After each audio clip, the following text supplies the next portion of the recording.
Vijay TV புகழ் அவர்கள் அவரோட சோசியல் மீடியா பேஜில் ரீசெண்டாக குக் வித் கோமாளியை பற்றியும் அதை பற்றி ரசிகர்கள் கேட்ட நிறைய கேள்விகளுக்கும் ஆன்சர் பண்ணியிருந்தாரு. அதெல்லாம் என்ன அப்படிங்கிற கம்ப்ளீட் டீட்டெயில் தான் இந்த ஒரு வீடியோவில் நம்ம பார்க்க போகிறோம். விஜய் டிவியில் ரொம்பவே ஃபேமஸான ஒரு ஷோ தான் குக் வித் கோமாளி. இந்த ஒரு ஷோ கிட்டத்தட்ட 4 சீசனாக ரொம்பவே சூப்பராக போயிருந்துச்சு. 2 நாளைக்கு முன்னாடி தான் இந்த ஷோவோட சீசன் 5 ஸ்டார்ட் ஆகியிருந்துச்சு. இந்த சீசனில் வெங்கடேஷ் பட் மாஸ்டர் இல்லை, அவருக்கு பதிலாக மாதம்பட்டி ரங்கராஜ் அவர்கள் வந்திருக்காரு. அண்ட் அவரும் மிகப்பெரிய அளவில் ரசிகர்கள் ஏற்றுக்கல அப்படின்னு நினைக்கிறேன். அண்ட் அதெல்லாம் தாண்டி ஷோவில் இருந்த யாருமே வெங்கடேஷ் பட் மாஸ்டர் பற்றி பேசவே இல்லை. அந்த ஒரு காரணத்தினால நிறைய ரசிகர்கள் சோசியல் மீடியாவில் கேள்வி கேட்டு வந்துட்டு இருக்காங்க. ஏன் யாருமே வெங்கடேஷ் பட் மாஸ்டர் பற்றி பேசவே இல்லை? முன்ன இருந்த மாதிரி குக் வித் கோமாளி மிகப்பெரிய கலகலப்பா இல்லை, என்னாச்சு, ஏதாவது ப்ராப்ளமா, நீங்கள் ஒருத்தர் கூட அவரை பற்றி சொல்லாதே தான் ரொம்ப ஆச்சரியமாக இருக்குது அப்படிங்கிற மாதிரி கேள்வி கேட்டு நிறைய பேரை டேக் பண்ணிட்டு இருந்தாங்க. அதில் ரொம்பவே முக்கியமான ஒரு ஆள் தான் விஜய் டிவி புகழ். Hour cook with Comali show மூலியமாக தான் ஃபேமஸ் ஆகியிருந்தார். இந்த சீசனில் கோமாளி புகழாக வந்திருக்காரு. அண்ட் அவர் இந்த ஒரு விஷயத்தை பார்த்துட்டு அவரோட சோசியல் மீடியா பேஜில் நிறைய ஆன்சர் கொடுத்துருந்தாரு. அதில் அவர் வெங்கடேஷ் பட் மாஸ்டர் பற்றி என்ன சொல்லியிருந்தாரு அப்படின்னா, நிறைய பேர் ஏன் வெங்கடேஷ் பட் மாஸ்டர் பற்றி பேசவே இல்லை அப்படின்னு சொல்லிக்கிட்டே இருக்கீங்க. உண்மையை சொல்லணும் அப்படின்னா நாங்கள் யாரும் மிஸ் பண்ணாமலாம் கிடையாது. ஒரு சீசன் இல்லை, 2 சீசன் இல்லை, 4 சீசன் நாங்கள் ஒன்றா ஒர்க் பண்ணியிருக்கோம். ஒரு ஃபேமிலியாகவே இருந்திருக்கோம். குறிப்பாக எனக்கு அப்பா கிட்ட மிகப்பெரிய ஒரு பாண்டிங் இருக்குது. நான் ஒரு அப்பான்னு தான் கூப்பிடுவேன். இந்த ஷோ மூலியமாக நிறைய பேத்துக்கு நிறைய சான்ஸ் கிடச்சிச்சு. எனக்கு ஹீரோ சான்ஸ் கிடச்சிச்சு, நான் போயிருந்தேன். நிறைய சீசன் நான் வரல, இந்த சீசன் தான் நான் வந்திருக்கேன். அதே மாதிரி தான் அப்பாவுக்கு இந்த ஷோ மூலியமாக மிகப்பெரிய ஒரு ஆப்பர்ச்சுனிட்டி வந்திருக்கு. அதை அவர் யூஸ் பண்ண போயிட்டாரு.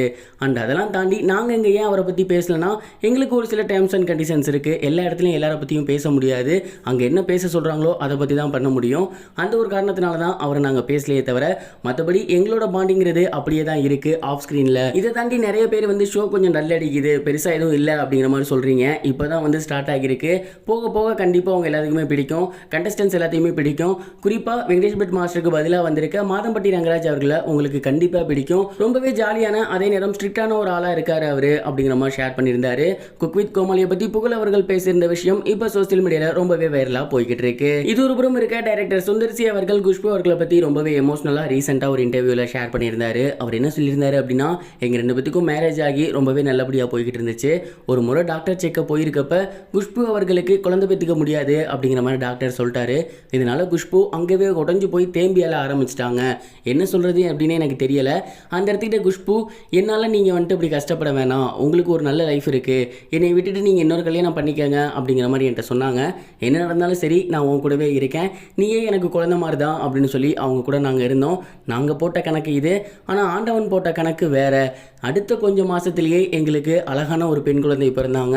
அது மட்டும் இல்லாமல் 2 பெண் ஆண் தேவதைகள் நாங்கள் பெற்றிருந்தோம் அப்படிங்கிற மாதிரி ரொம்பவே எமோஷனலாக ஷேர் பண்ணியிருந்தாரு. அதை பார்த்துட்டு குஷ்புவும் ரொம்பவே கண்கலங்கியிருந்தாங்க. இந்த ஒரு வீடியோ சோசியல் மீடியாவில் ரொம்பவே வைரலாக போய்கிட்டு இருக்கு. இது வரைக்கும் கனெக்டிங் டிவிக்கு சப்ஸ்கிரைப் பண்ணனா மறக்காம சப்ஸ்கிரைப் பண்ணிக்கங்க. உடனடி அப்டேட்ஸ் பெறுவதற்கு நோட்டிஃபிகேஷன் பெல்லையும் கிளிக் பண்ணிக்கங்க.